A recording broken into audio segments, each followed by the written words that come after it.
Frozen শোল্ডারের জন্য একটি ভালো আসন।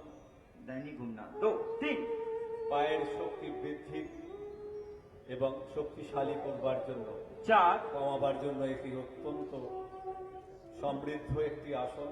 কোমরকে নমনীয় রাখে, 4 পায়ের শক্তি বৃদ্ধি করে এবং ওই অঞ্চলে 5 সঞ্চালন सामने বৃদ্ধি করে। फल मंत्र आदित्यस्य नमस्कारम्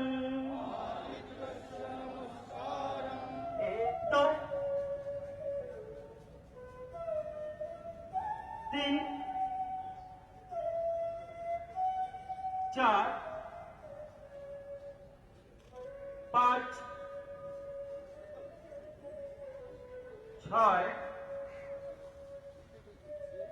7 শ্রী তপন মোহন চক্রবর্তী মহাশয়কে, যিনি দক্ষিণবঙ্গের ক্রীড়া ভারতীর প্রান্তীয় সভাপতি, ওনাকে অনুরোধ করব আজকে আগাইয়াছি অর্জুন পুরস্কার প্রাপ্ত স্নেহের বিশ্বজিৎ, উপস্থিত বিশিষ্ট অতিথিবৃন্দ, অভিভাবকবৃন্দ, দর্শকবৃন্দ এবং অংশগ্রহণ